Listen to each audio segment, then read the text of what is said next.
बच्चों, आज के इस एपिसोड में हम लोगों ने जिस प्रॉब्लम को सेलेक्ट किया है, प्रॉब्लम है बड़ी सिंपल सी, बट इस प्रॉब्लम को सॉल्व करने के लिए हम जिस कॉन्सेप्ट को यूज़ करेंगे वो कॉन्सेप्ट क्या है वो बहुत इंपॉर्टेंट है।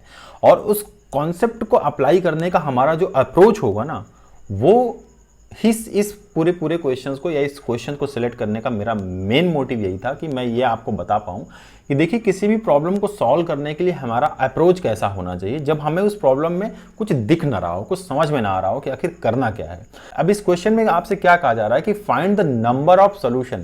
देखो, हम मोस्ट ऑफ द टाइम्स बच्चों क्या होता है कि हम लोग जब क्वेश्चंस को सॉल्व करते हैं ना, तो हमसे वेरिएबल की वैल्यू पूछी जाती है। तो बच्चे करते क्या है, क्वेश्चन को जब कभी ऐसा क्वेश्चन फ्रेम हो जाता है कि find the number of solution, तो कई बार बच्चे ये मिस्टेक्स कर जाते हैं कि वो जल्दी जल्दी में क्वेश्चन का सोल्यूशन निकाल देते हैं और उस सोल्यूशन को ही वो मान लेते हैं कि हाँ यही इसका आंसर है। बट इस क्वेश्चन में आपसे x की वैल्यू या वेरिएबल की वैल्यू नहीं पूछी गई है, नंबर ऑफ सोल्यूशन या नंबर ऑफ पॉसिबल सोल्यूशंस कितने हो सकते हैं वो आपसे पूछा जा रहा है। तो सबसे पहले तो जो आप मिस्टेक्स कमिट कर सकते हैं वो ये कि नंबर ऑफ सोल्यूशन पूछा गया है तो आपको नंबर ऑफ सोल्यूशन ही देना है, ना कि x की वैल्यू या सोल्यूशन। इसकी क्या वैल्यू आ रही है इससे इसको कोई मतलब नहीं है, ठीक है।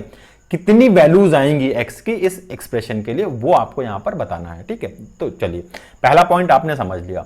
अब दूसरा पॉइंट ये कि क्वेश्चन जो गिवन है भाई, इसको सॉल्व कैसे किया जाए। थोड़ा सा दिमाग लगाइए, वीडियो को पॉज करिएगा, खुद से इसे सॉल्व करने की कोशिश करिएगा। पहले दिमाग के जो है ना, वो जितने न्यूरॉन्स है ना उन्हें दौड़ा दीजिए आप, ठीक है। मतलब कुछ भी रुकने नहीं चाहिए उसमें से, और देखिए कि इसको आप कैसे सॉल्व कर सकते हैं। आपके दिमाग में क्या कोई थॉट प्रोसेस आ रही है, कुछ ऐसा आप सोच पा रहे हैं कि क्या हम इसमें अप्लाई कर सकते हैं, क्या कॉन्सेप्ट लगा सकते हैं, ठीक है। आप पहले इसे खुद से ट्राई करिएगा, उसके बाद सोल्यूशन को आप देखिएगा। अब देखो बच्चों, क्या है कि इसमें एक्सप्रेशन में left hand side and right hand side आपको दिख रहा है, ठीक है। और आपको क्या दिख रहा है इस पूरे एक्सप्रेशन में, log x to the base 2 log x to the base 2 दिख रहा है आपको, ठीक है ना, ये दिख रहा है आपको।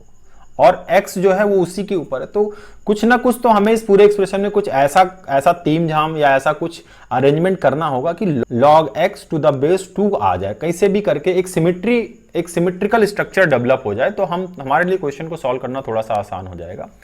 अब हम देख रहे हैं कि राइट हैंड साइड में हमें जो गिवन है वो स्क्वायर रूट ऑफ 2 है। इसका मतलब हम इसे ये भी तो लिख सकते हैं 2 टू द पावर 1/2, तो यहां कर सकते हैं, ठीक है। अच्छा, क्या मैं इस राइट हैंड साइड को क्या कुछ ऐसा लिख सकता हूं क्या बच्चों, क्या मैं कुछ ऐसा लिख सकता हूं क्या, log 2 to the power 1/2 to the base 2, ऐसा लिख सकता हूं क्या, लिख सकता हूं, लिख तो सकता हूं, प्रॉब्लम कुछ नहीं है। बट ये log जो बेस 2 है ये राइट हैंड साइड में है, तो क्या इसे लेफ्ट हैंड साइड में भी तो लेना पड़ेगा, ड्यू टू सिमेट्री। हमें एक्सप्रेशन की सिमेट्री मेंटेन करके रखनी है, तो आइए हम लेफ्ट हैंड साइड में भी ले लेते हैं इसमें। इसका मतलब हम क्या लिख सकते हैं इस पूरे को, log base 2 to the argument में क्या हो जाएगा x, ब्रैकेट में 3/4, अगेन एक bracket, log base 2 x square plus log base 2 argument में x माइनस 5/4 ब्रैकेट क्लोज्ड, ठीक है। ये वाला एक्सप्रेशन इसके सामने लिख देते हैं, इज इक्वल्स टू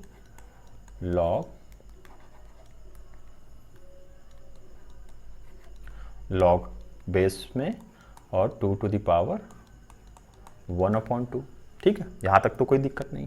अब हम इसको थोड़ा सा और चेंज करें, अगर हम इसको थोड़ा सा और चेंज करें बच्चा, तो ये वाला जो पावर में है इसको हम यहां पे लिख सकते हैं क्या, 1/2 लिख सकते हैं, कोई इशू नहीं।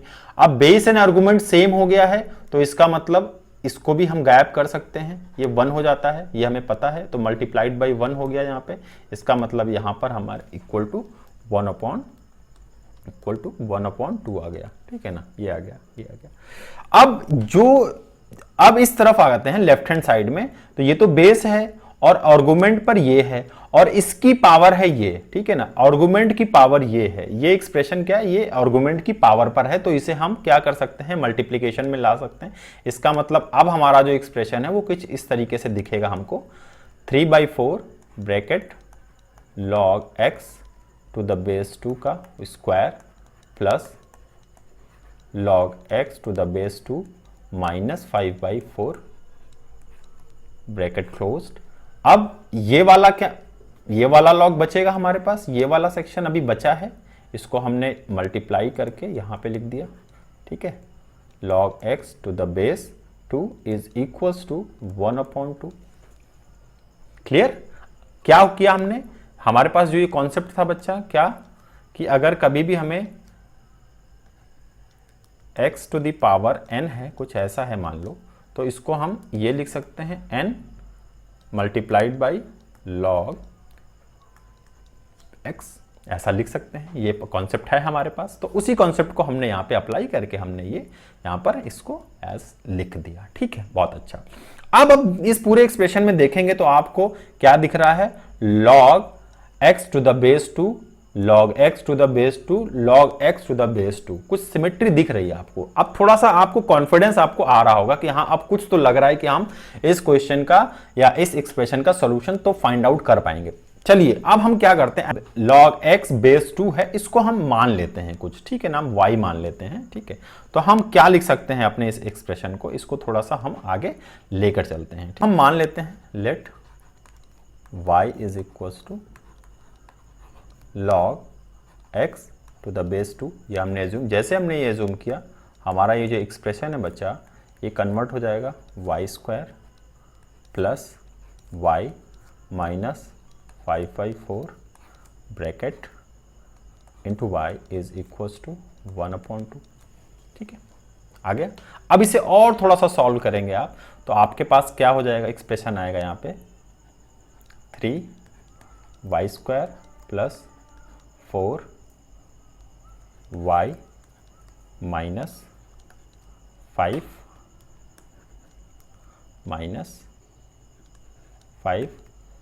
Into y is equals to 2 आ गया। अब इसे और सॉल्व करेंगे आप, तो आप देखेंगे कि आपके पास जो आएगा 3y³ plus 4y² minus 5y minus 2 is equals to 0। अब आपके पास एक एक्सप्रेशन आ गया, आपके पास एक इक्वेशन आ गई है जो कि एक क्यूबिक इक्वेशन है, और इस क्यूबिक इक्वेशन को जब आप सॉल्व करेंगे तो आपको जो सोल्यूशन मिलेगा इसका, अब क्यूबिक इक्वेशन कैसे सॉल्व करते हैं ये आप डिफरेंट जो आपको मेथड्स बता हैं उन मेथड से आप इसका सोल्यूशन फाइंड आउट करिएगा। फाइनली जो y की वैल्यू आएगी बच्चा इस एक्सप्रेशन के लिए वो आएगी 1, ठीक है ना, ये 3 वैल्यूज आएंगी। अब इन 3 वैल्यूज की हेल्प से आप यहां पर पुट कर देंगे तो यहां से आपको x की वैल्यू मिल जाएगी, ठीक है ना। अब y इज इक्वल्स टू जब आप क्या रखेंगे 1 रखेंगे तो यहां से x की जो वैल्यू आएगी बच्चा वो आएगी 2। जब y इज इक्वल्स टू आप माइनस 1/3 रखेंगे तो यहां से x की वैल्यू आ जाएगी 2 टू द पावर माइनस 1/3, और जैसे ही y की वैल्यू आप -2 पुट करेंगे x की वैल्यू क्या आ जाएगी बच्चा 2 टू द पावर -2। इस तरीके से आपको x की कितनी वैल्यूज मिल रही हैं बच्चा 1, 2 एंड 3। तो यहां पर जो x की वैल्यू है वो तो ये है, लेकिन हमसे क्वेश्चन में पूछा गया है नंबर ऑफ सॉल्यूशन, तो नंबर ऑफ सॉल्यूशंस कितने हैं बच्चा हमारे पास यहाँ पे 3। आंसर क्या हो जाएगा बच्चा हमारा यहाँ पे, आंसर हो जाएगा नंबर ऑफ सॉल्यूशन 3, ठीक है ना। तो जब भी आप क्वेश्चन को रीड कर रहे हो बच्चा, क्वेश्चन को बहुत ध्यान से रीड करिए कि वो आपसे पूछ क्या रहा है, वो सोल्यूशन पूछ रहा है या नंबर ऑफ सोल्यूशन पूछ रहा है। कई बार ऐसा होता है कि एग्जाम में जो क्वेश्चंस फ्रेम होते हैं तो उसमें ऑप्शन में आपको ये जो सोल्यूशंस आपने निकाले हैं ये भी गिवन होगा और साथ में नंबर ऑफ सोल्यूशंस ये 3 भी गिवन होगा। अब आप अगर बहुत ज़्यादा एक्साइटेड हैं, ऐसा क्वेश्चन आपने पहले कभी सॉल्व कर रखा होगा तो आप इतने एक्साइटेड होते हैं वहां पर कि क्वेश्चन का आंसर फटाफट निकाल के और टिक कर देते हैं कि भाई ये सोल्यूशन है इसका, और आप कहते हैं वाह मजा आ गया।